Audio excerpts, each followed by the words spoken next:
guys, hello, welcome sa ating newest episode, Okay. no Sir John. Okay. Ano pa rin tayo? 1 Corinthians 9 pa din. Ano ba sir ang lagay? Nakita mo sa balita, yung kay President. Ang opinion ko doon ay, syempre, ang opinion ko doon, that is just an act or a charade. Nilalaro nila yung isip ng tao because in the future, yung isa'y tatakbo. So, baga, either inuunti-unti lang itweak yung desire ng mga tao kasi parehong may bahid dungis eh. So, nilalaro nila yung mga emosyon at pag-iisip ng mga tao. Again, sa politics, wala namang sigurado dyan. So, kumbaga, wag natin i-entrust yung hope natin sa, di ba sinabi nga yun ni Ka Eli Soriano na wag natin iasa, sa Psalms, wag natin iasa sa ating Pangulong, ating kaligtasan. Ngayon, kung may mga ano sila, different motives and agenda, or may mga katotohanan man na lumalabas sa kanila, maging careful tayo at maging mapanuri kasi yung deception, hindi naman yan pagsasabi lang ng di totoo. Pagsasabi din yan ng totoo, pero hindi nga lang kumpleto. So, Half-truth. So sa akin, magulo talaga yung politika. Yun lang. Oo, yun lang. Sa politika magulo. Sa simbahan din magulo. Kapag walang disiplina. Yan, ayun. kasi yung mga taga-Corinto, yan, isa sa mga magugulo po yan na simbahan. Okay. Although sila ay matatawag nating Kristiyano, Okay. dahil sinulatan sila ni Pablo eh. So kinikilala talaga natin na simbahan, church, o iglesia, itong mga Corinth. taga-Corinth. Yet, kahit ganun, marami pa ring problema doon sa simbahan nila. Dahil sabi nga nila, wala naman daw perfect na simbahan. Siyempre, may mga pagkakamali, mga dapat na iayos sa isang simbahan. So, isa rin yung magandang patunay na dapat open ang simbahan doon sa mga ganong klaseng room. 'Di ba? Na parang ano ba ang problema ng ating simbahan? Ano ba? Tayo ba ay parang ganito? Tayo ba ay parang Corinthians? Tayo ba ay parang dito sa mga rebuke ni Jesus? Dun sa Revelation, tayo ba isa? So dito, particularly sa church na ito, napakadami pong problema. So pwede tayo magbalik tanaw, Sir John. Isa sa mga problema nila is yung division ng kanilang church. No? Hindi lang basta division, pero ito yung mga bagay kung bakit nadidistrap yung unity ng simbahan. Yes. Napakahalaga daw, Sir John, at ako, nag-agree ako, at ikaw din sigurado, na sa simbahan is may unity. Although, syempre, galing tayo kasi dun sa simbahan na unity lang pero walang basihan. Parang unity for unity. Hindi ganun, unity for truth. Siguro ganun, pwede. Pero kung unity for the sake of unity lang, that's wrong. Kung mag-aisa lang tayo. Sabi nga ni John MacArthur, it is better to be divided in truth than be united in error. So, hindi lahat po ng unity ay tama. Isang unity nga din. Diba? Tore ni Babel, lahat nagkakaintindihan. Di ba sabi nila kung lahat lang daw tayo is magkakaintindihan, wala nang problema. Hindi, actually, problema nga nun eh.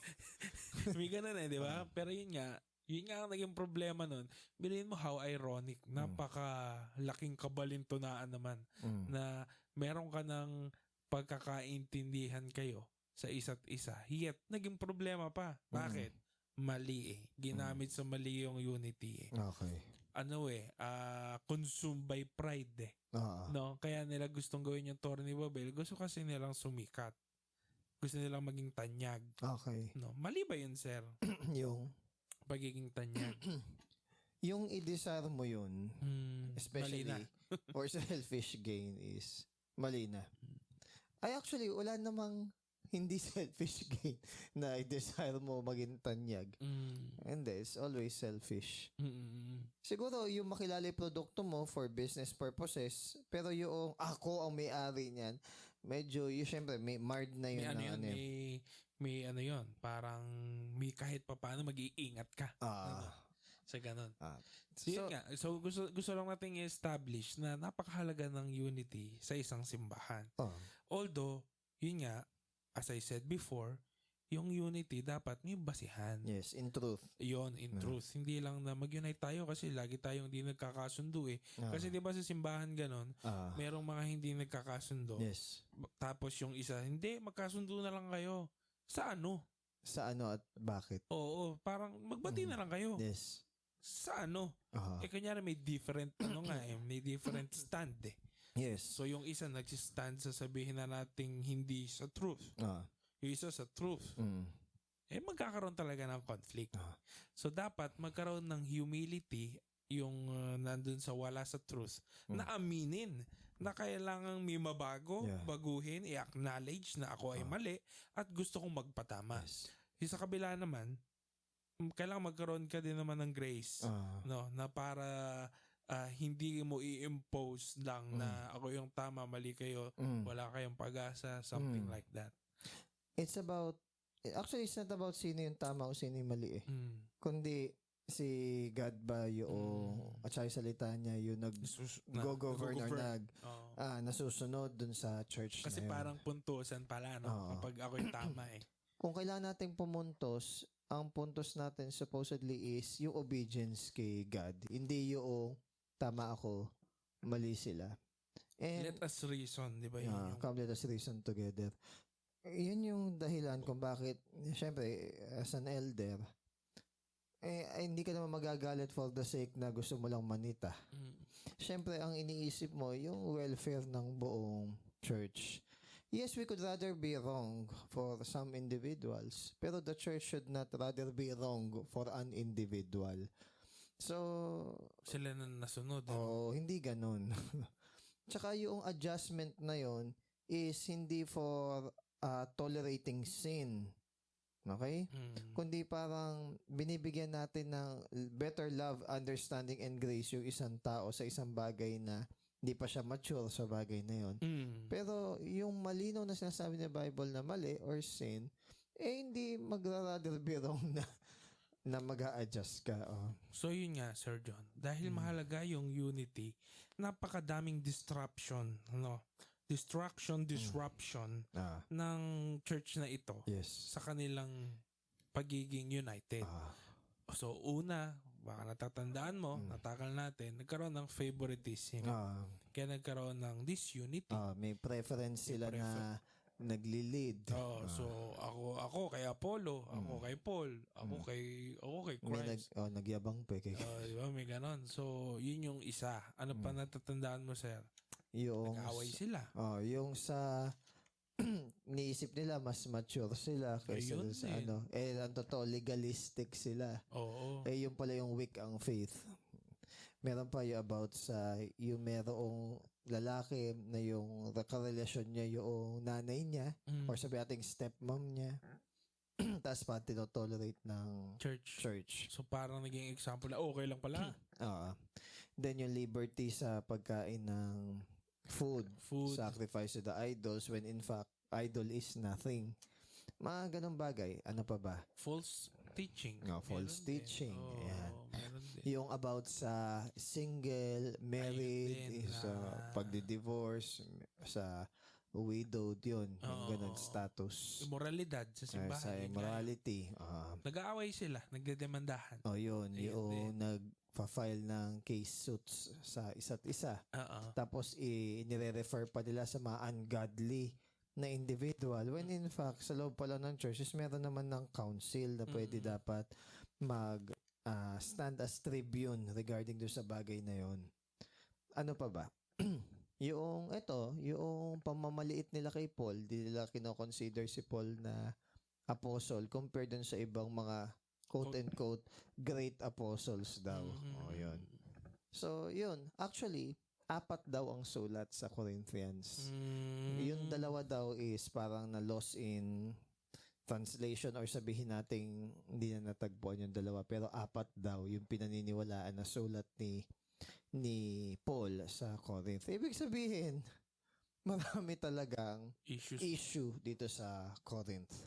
Ayan. Okay, sige punta na tayo, sir. Sa 15 to ating- 18. So, nung last week, bago nating sabihin, last week kasi dyan, si Apostle, kanyang sinasabi yung kanyang karapatan. Hindi naman to brag.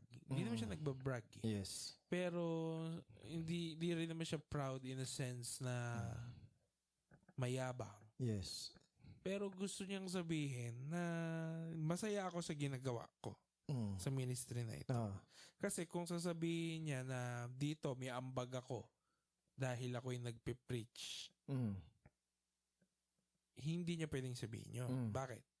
Kasi compelled siya na mag-preach. Hirap nga siya na hindi mag-preach. So, Diyos ang may kagagawan nun.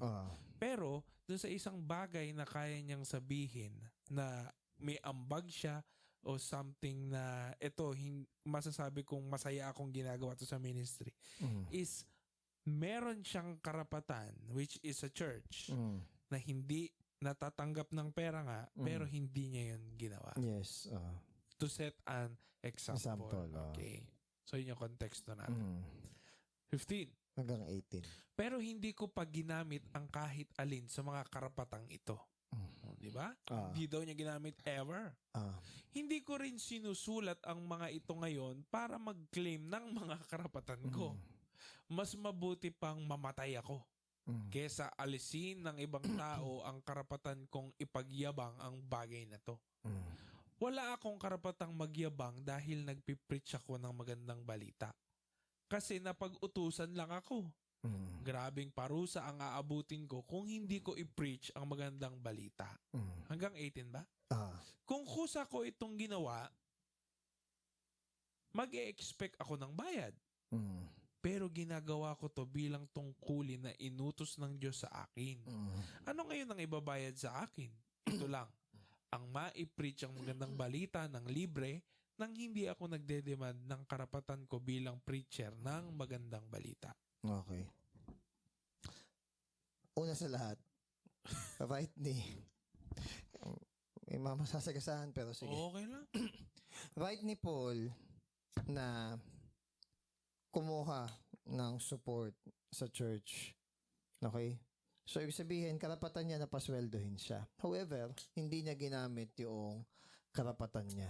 Sa tingin mo ba, sir? Ako sa tingin ko kasi sila Peter gumamit ng karapatan na yun. Yung mga ibang apostol sa tingin ko gumamit. Pwede. Pero ang point naman dito is maganda kasi yung ina ni Paul na kahit may karapatan siya, ang hina-highlight niya dito is yung kaya mo i-give up yung rights mo. Sabi kasi dito ng commentary ni John MacArthur is naniniwala din siya na gano'n. Na bukod tanging si Paul ang hindi talaga sa mga apostle. Okay. Is apostle siya unto the Gentiles Unlike dun sa ibang apostle na sa Jew community, which is no Old Testament, yung mga Jews, sanay sila na magbigay sa man of God. So, hindi alien sa kanila konsepto. At saka, kumbaga, hindi masama. Ngayon, sabi dito, kung si Pablo is sa Gentile community, which is culturally hindi sanay, pwede kasing mabahiran. Pera lang pala ang mahabol sa atin. So, nasasabi dun, mag-set nga tayo ng example. Kunyari, isang preacher is nag-preach. Nakita mo. Pagkatapos, after na mag-preach, pinatanggap mo. So, after mo pa pinapanalangin sa Diyos, kailangan nga pala nating mag-support sa church. Yun sabihin. Now, ito ang tanong daw.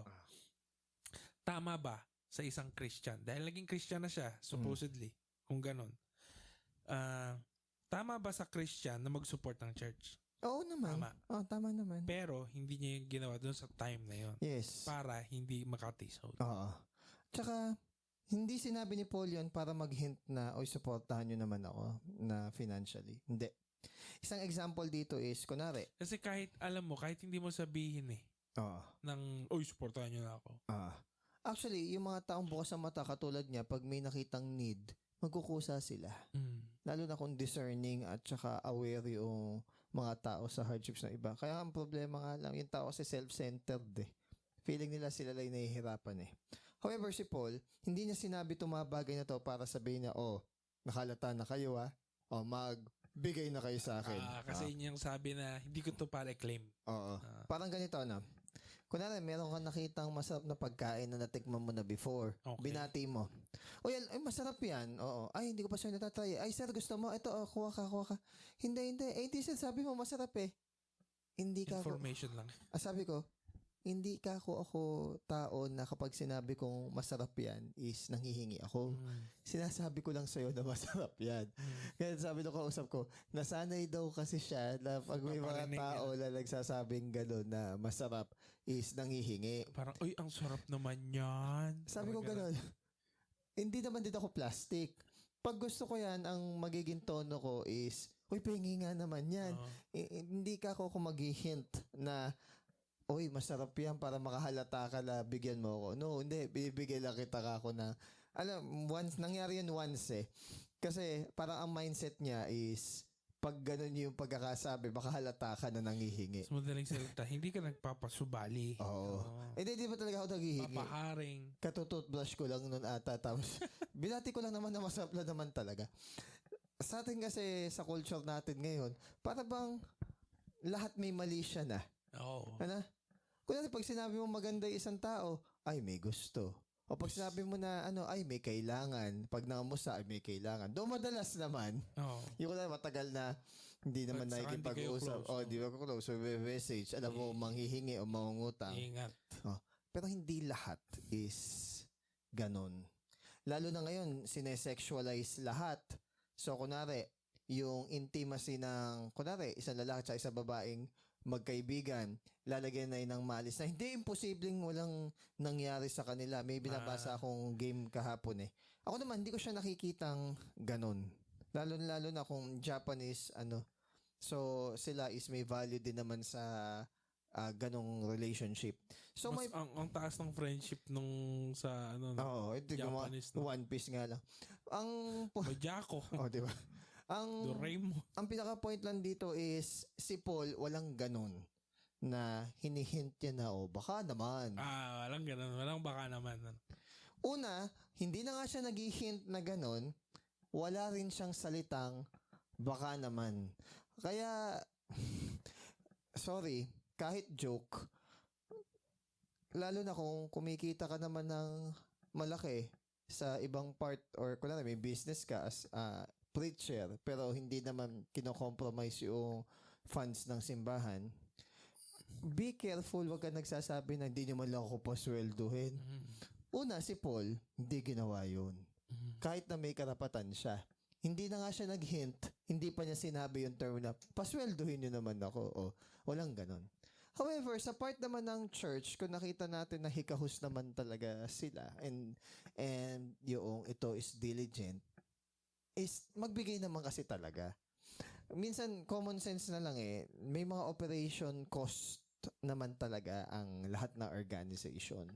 Ganun din church. Pag-aaralin natin yung Old Testament, yung mga Levites, umaasa yan dun sa mga bigay at saka yung mga offering ng ibang mga tribes. So, ganun din. Yung tithes. Kaya nga may tithes eh. However, ngayon na flexible na, si Paul, ginawa? Siya is tent maker. So, meron siyang sariling means of living. Hindi niya kailangang umasa dito sa mga Corinthians. And pangalawa, hindi siya nagyayabang na for the sake na na-share ko yung gospel. Hindi. Ang pinapoint out niya dito is may mag-support man sa akin o hindi. Papatuloy ako. Why? Kasi it's a privilege for me na i-share yung gospel. Tsaka hindi siya yung parang kating-kati lang mag-share ng gospel. Hindi. Nakita niya yung need na, as a teacher o isang empleyado, nakita mo na merong magulo, may kailangan ayusin, may kailangan itama. Hindi ka mapakali na rin doon, siyempre. Siyempre, hindi siya yung kating-kati lang na ayusin, kundi naaawa ka eh. Nagkaroon ka ng compassion na hindi, kailangan marinig ng tao eh. Ngayon, kung may capability ka naman at binigyan ka ng ability ni God na gawin yung bagay na yun, hihintayin mo pa ba yung pera support ng ibang tao?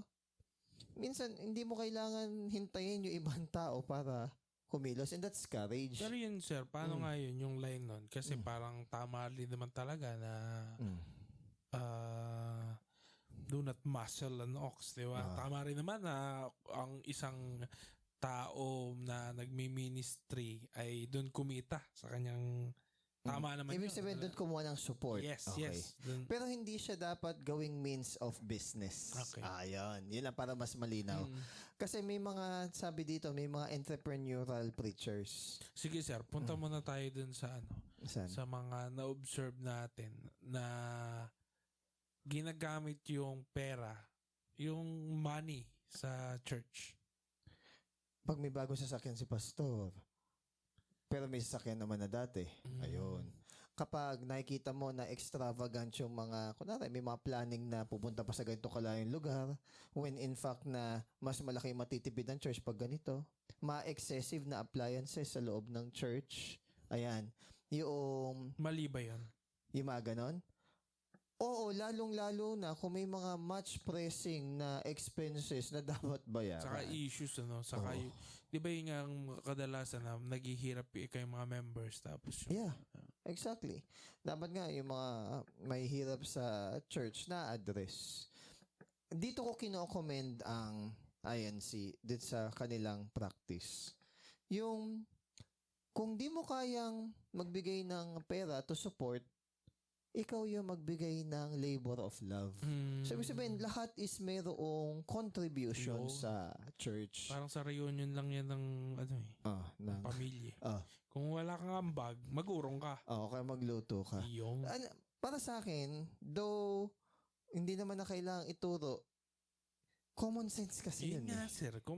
Minsan yung mga common sense, sir, kailangan mo nang ituro nawala. Parang ang insensitive na nung tao. Ayun. Kaya sa school, tinuturo ko pang mag-sorry, mag-thank you, tsaka magpaalam. Ang tinuturoan ko, 16, 17, 18 years old. Ito lang ako. Paano kaya nangyari yun, Parang ang insensitive mo, hindi mo maramdaman na nagsisin ka na.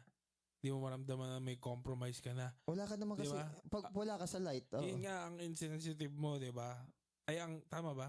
Ang insensitive mo sa sarili mo, di mo maramdaman kasi na nagko-compromise ka na, na nagkakaroon ka na ng pagkakasala, na nakaka-apekto ka na sa iba, insensitive ka.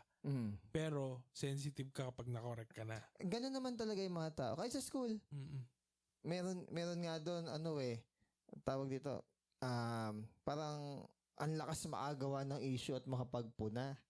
Pero ang totoo, siya din naman is ginagawa niya yung bagay na pinupuna niya sa kapwa niya. One time, baka may pinariringgan, ganyan-ganyan. Ako naman, ang comment ko, hindi naman po lahat ng post is may pinariringgan. Pwedeng shinare lang. O kaya, naglalabas lang ng sama na loob, nagve-vent out lang. Siguro po yung nag-iisip na may pinariringgan, siguro, sila din, ganun di ugali, nagpaparinig kaya pinoproject, pinoproject nila sa So, kasi kung ako yun, ganun ako. Yun. Diba? So, kumbaga, let's be humble enough na, katulad yan, may need. Hindi, mag-support. Ang pinaka-ayoko sa lahat kasi is ganito Nakita mo may pagkukulang, nakita mong unfair, nakita mong may mali.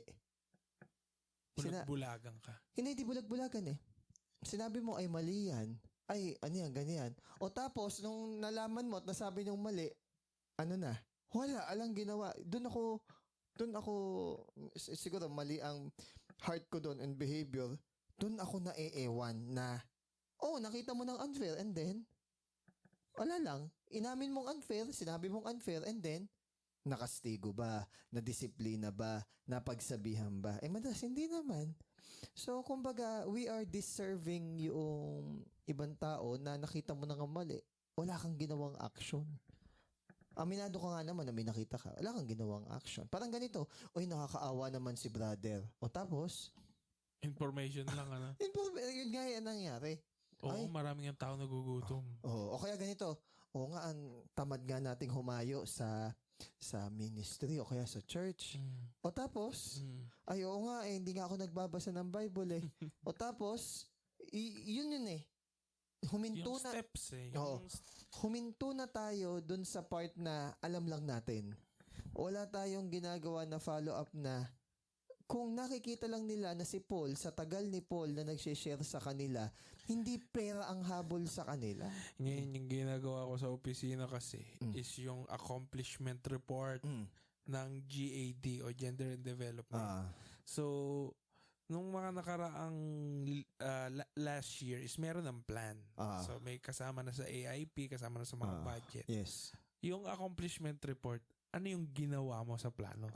So, parang ganon. In-accomplish mo dun sa pinlan mo dun sa program na yon. Okay. So, parang ganon din, di ba? Kukwento ka lang naman. May plano. May plano tayo. May magandang acknowledging na ito yung problema ng lalawigan. Ito ang budget. Ano na? Ano na eh? There's something wrong with that eh. Ang problema doon sa mga nagpapagawa sa'yo ng, di ba, ipapagawa ka sa accomplishment mo. Ang problema nila, kunwari una, hindi nila alay gagawin. Di tuturo mo, ganito po yan. Ang problema, ayaw nilang matuto. O kaya alamin nila, then it is convenient for them na susunod magpagawa uli. Wala ba yung hiya na, sige, gagamitin ko itong opportunity na ito na una matuto. Meron ako, sir, yun yung nasabi ko, di ba, nakwento ko. Meron akong isang kinument talaga na may edad na. May edad na siya. Tapos kapag ano siya sa akin, ay ba, gawan mo ako na itong ganito. Pero titingnan ko gusto ko kasi susunod ako. Ganun talaga dapat. Sabi ko, ang sarap ka akong magturo sa ganitong tao. May kasi, meron siyang kusa na gusto niyang matuto. Kasi kung lagi ipagagawa, yun nga mga high school na teacher na mahilig magpa-reporting na lang eh. Dapat yung sweldo nila, ibigay na lang din nila dun sa nag-labor. Anong nangyayari? Hindi mo na nga binigyan ng grade, hindi na nga ikaw yung nagturo, hindi ka pa nag-intervention, wala ka pang mga additional na knowledge effort. Tapos you would expect na mapopromote ka, you would expect na ikaw pa yung kumbaga common sense ulit. Kumbaga ang kapalantinga ng na minsan ng isang katauhan sa mga ganon. Nagsasinukob. Nagsasinukob. Yan para kasama na rin tayo. Totoo naman eh. Yung parang you're expecting something na something good sa isang bagay na hindi mo naman ginawa. Ano yun eh. Saka maganda yung, di ba, you're expecting outputs. Dun sa, hindi mo yung binagay input mo. Diba? Dito nga lang eh. Ina-expect nila na sana si Paul great. Hindi naman nila sinusuportahan eh. Though, hindi nakabase dun sa support nila yung effort na binibigay ni Paul. Cannot please talaga. When you hate someone, you will hate him. Yeah. Yun yung boast ni Paul na whether or not supportahan siya. Nakita natin, sir, kung gaano ka blinded yung mga mata natin bilang mga tao. Blinded na hindi aware or blinded na aware ka and then wala lang. Bulag-bulagan. Laging ganito yung linya. Gusto ko nga siyang tulungan eh. 1 taon, 2 taon, 3 taon. Gusto ko nga siyang tulungan. Ay, wala rin naman. One good act is better than 1,000 intentions. Okay. One good deed is better than the grandest intention. Yun. One good deed is better than the grandest intention. Kasi kahit na napakaganda ng plano mo, pero walang execution ng pagtulong, wala talaga. So, magiging idealistic lang. Hanggang kwento. Maganda ka lang sa kwento, pero wala. Resibo kasi. Para ibang politician, di natin nilalahat. Di ba parang ano kasi, ang isa sa mga problema na ibabato sa gano'n, nagkakaroon ka ng boasting sa deed mo. Yun yung sasabihin. Yun yung bato sa'yo dun eh. Kasi parang, sabihin, by works ka. Mamaya, sige. Aralin natin yan yung pertaining sa, yung may term dito na yung makaka-offend na allowable. Okay. 19 to 23. Kahit malaya ako at hindi alipin ng kahit sino, nagpaalipin ako sa lahat para ma-convince ko ang mas maraming tao tungkol kay Kristo.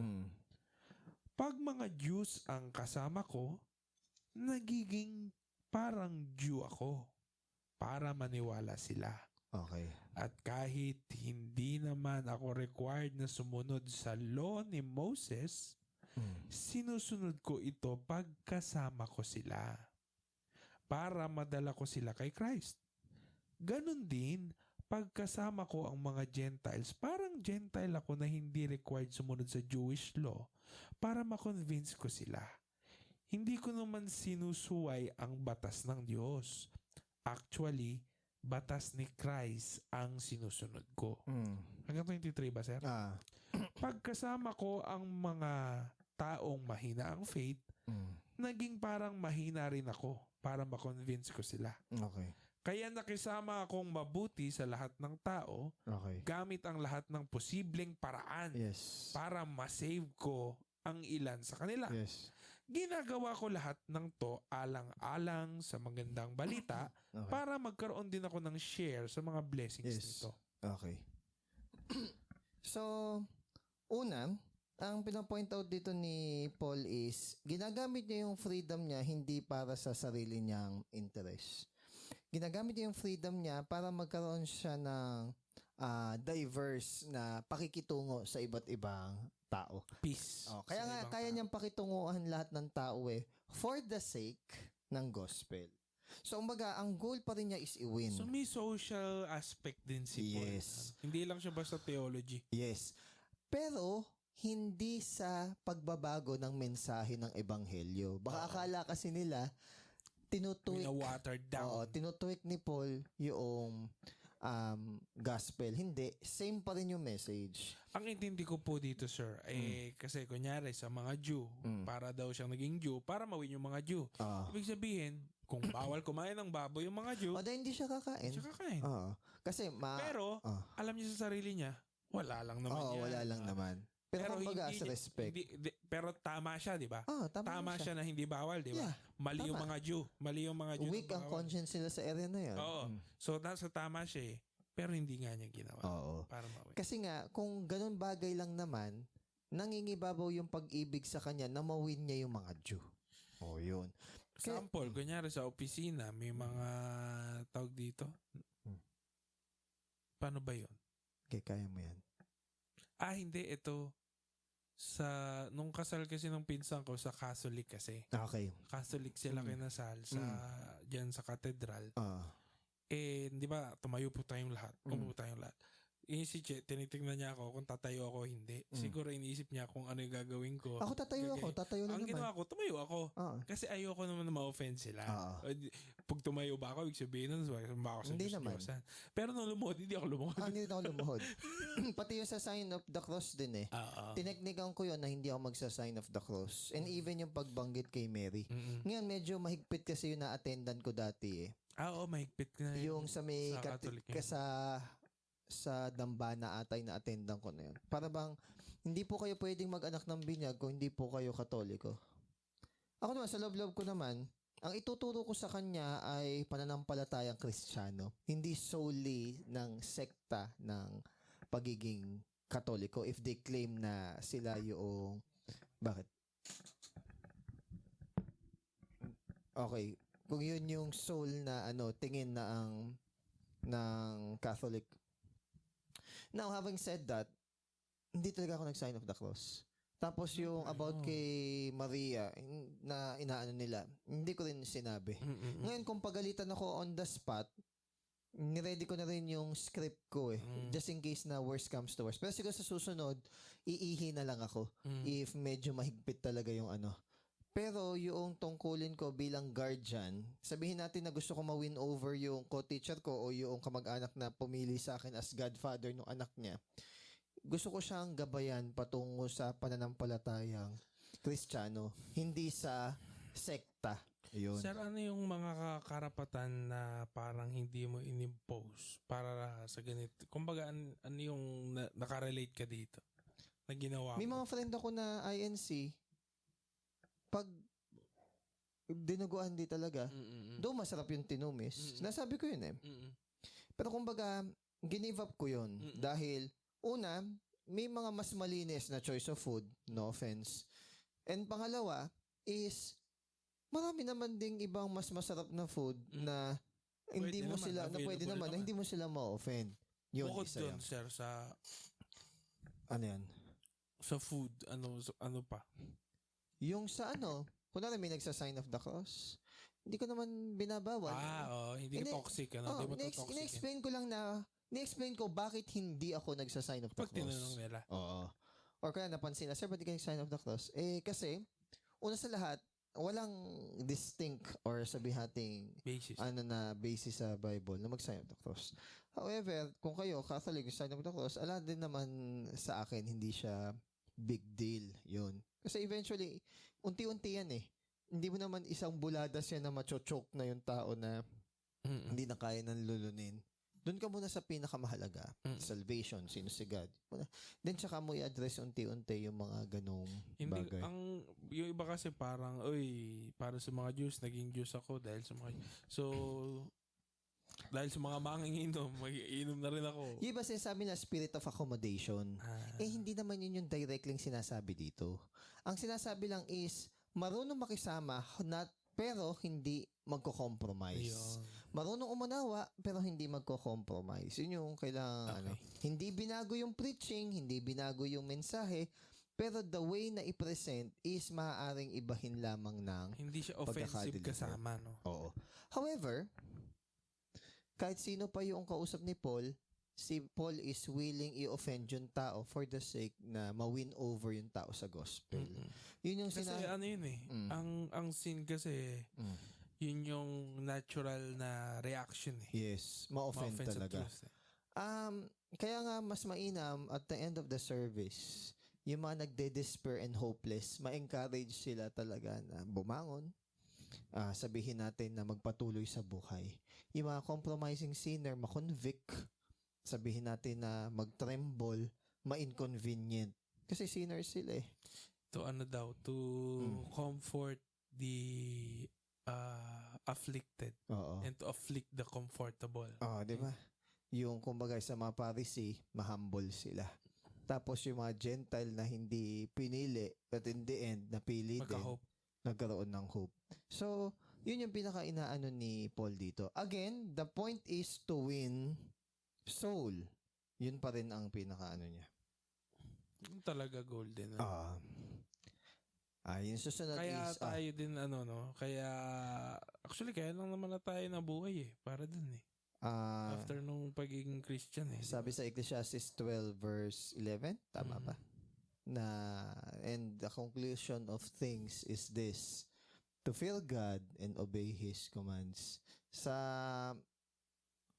sa New Testament, parang ang pinakapaglalagob ng lahat is to glorify God and enjoy Him fully. Na yung delight natin is na kay God.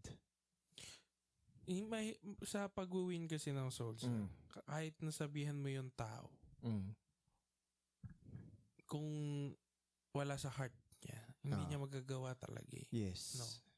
At saka, minsan pag nag-share, hindi naman, kailangan natin isipin na hindi naman tayo nagpapatubo. Pwedeng tayo yung nagtatanim o nagdidilig.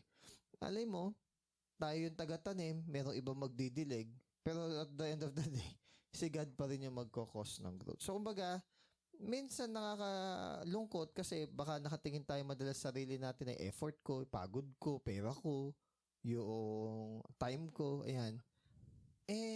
Ganun talaga eh. Ano naman? May regret ba yung mga nag-share sa atin kung ang bagal nating mag-mature?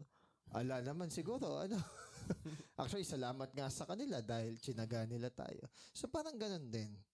Yung boundless kasi yung mercy at saka yung patience ni God eh.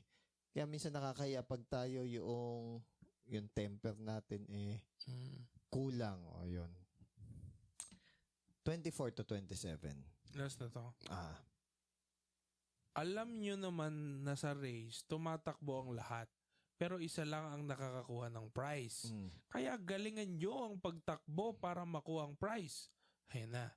Dumadaan sa matinding training ang bawat runner para manalo ng prize na temporary lang. Pero tayo, nagte-training tayo para makakuha ng prize na hindi nasisira kahit kailan. Kaya tumatakbo akong nakafocus sa finish line. Okay. Para din akong boxer na tumatama ang bawat suntok.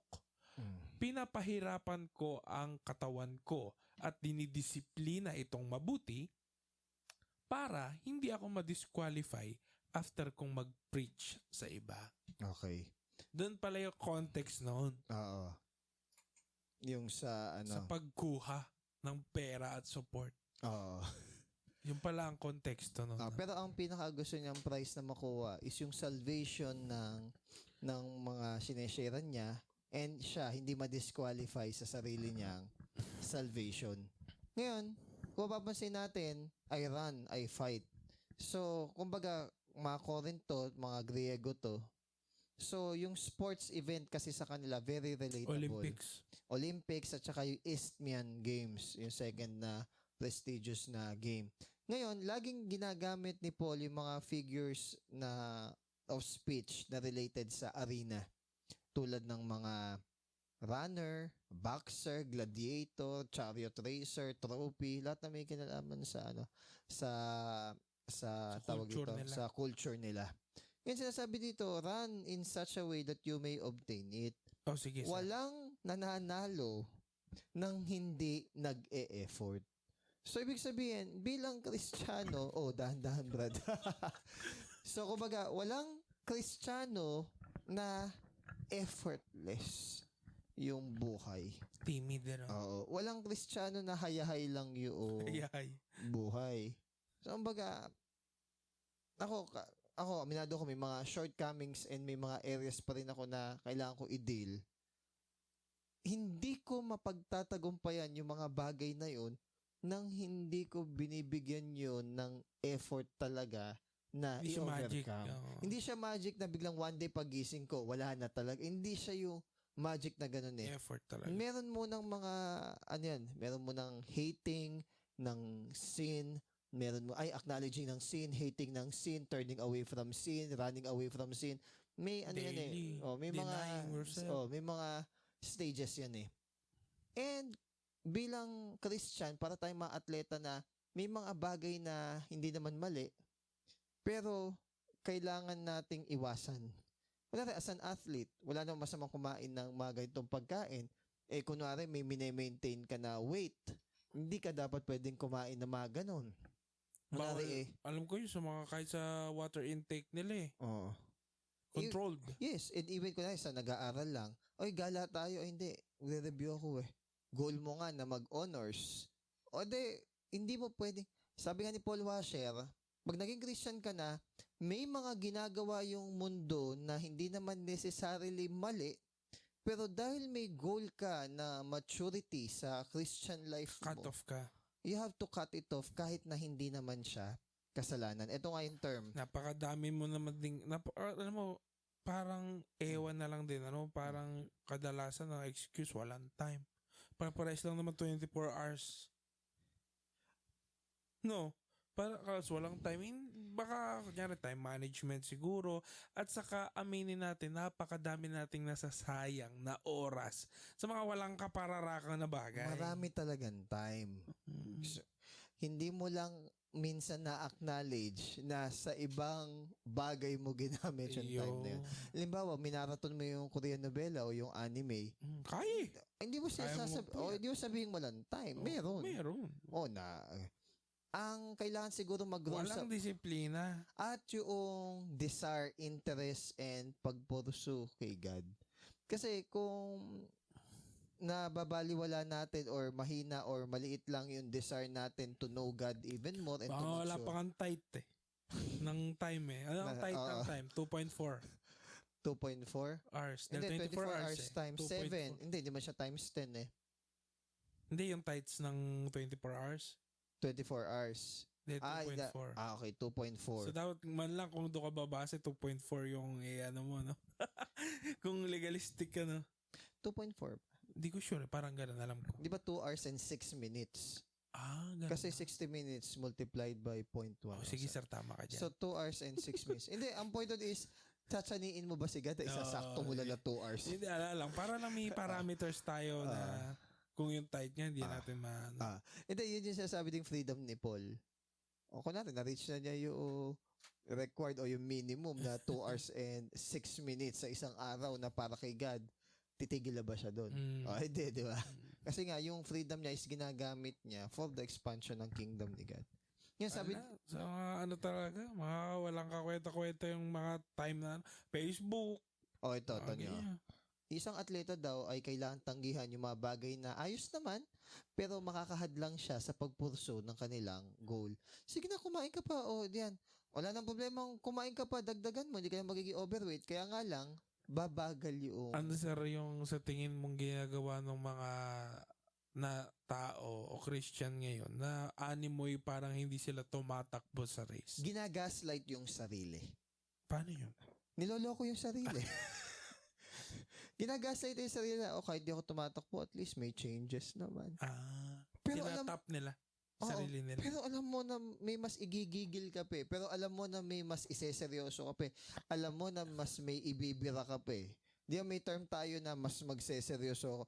Ba't mo nasabi yung term na yun? Alam mo na hindi mo pa ibinibigay lahat ng pwede mong maibigay. Ala pang all your strength. Oh, sabi pa nga ni Paul dun sa Hebrews na wala pa naman daw tao na dinugo, 'di ba? Dahil sa pag-ano ng kasalanan, yung pag-try na i-overcome yung kasalanan eh. So hindi pa tayo umaabot sa ganung point. So ibig sabihin, hindi pa natin na itotodo ba yung with all our heart, with all our mind, with all our soul, with all our strength na labanan talaga yung kasalanan. So discipline is very important. Ngayon sabi dito, napakahinang translation daw nung sinasabing I discipline my body. Kasi ang tamang translation daw ay bigyan mo ng black eye. Oh, so ibig sabihin, I beat. ibig sabihin sapakin mo daw talaga. Ang sabi dito, to strike under the eye or to give a black eye. Yun talaga yung term. Yun talaga yung term. So ibig sabihin, hindi yung discipline the body na yung pagkain lang. Hindi.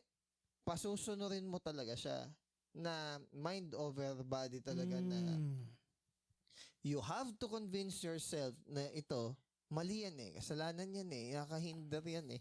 You have to persuade yourself. Kung wala ka talaga sa comfort zone dito. Hindi, yung kunwari, ginagaslight. Ito hindi man gaslight. You have to persuade yourself na meron kang goal. Yun yung sa pag-iipon lang ng pera eh. Di ba, nakita mo yung sa Alcansya, yung may chinecheck na ganun. May tinatawag pang mga pakulo sila, invisible money. Familiar ka ba doon? Kunwari, ang invisible money mo, 50. Every time na may 50 ka, automatic lagay doon. Kanya-kanyang pakulo eh. Kanya-kanyang strategy eh. Sana tayo din, may mga ganun na, okay, hindi mo, parang feeling mo, wala ka sa mood mag-pray. Kailangan ba? Nasa mood palagi. Hindi mo feel na makinig o magbasa ng Bible. Kailangan ba? Pero pag... Sacrifice. Pero pag kinausap mo yung sarili mo, mali ba na magbasa ng Bible? Hindi. Matututo ka ba? Yes. Pwede mo magbagay-bugay mo? Yes. Sa pagde-deny ng sarili, pag dineny mo ba, mag-improve ka ba? Yes. Medyo stoic ang dating, ano? Medyo stoic ang dating. Medyo stoic yung dating. Pero, it is always dependent and reliant sa grace ni God. Kasi siya yung nagbigay sa atin ng ability to do that. So, laging ang source pa rin natin is si God. Yung sa Stoicism kasi, ang source is yung inner will o strength eh. Tayo hindi. We are not foolish enough to believe that. Ang source ng ating capability and strength is yung grace ni God, hindi yung sarili natin. Kasi kung yung sarili lang natin, marami ng tao na overcome lahat ng kasalanan, almost perfect and blameless na without God. Hindi naman eh. Hindi naman ganun. May mga desire pa rin yan sa ibang area na hindi pa na-overcome. Now, ito yung magandang part. Si Paul, hindi lang siya yung nag-share ng rules sa laro. Participant din siya dun sa laro. Ang point lang dito, ikaw na preacher, hindi ka exempted dun sa rules. Kasali ka din.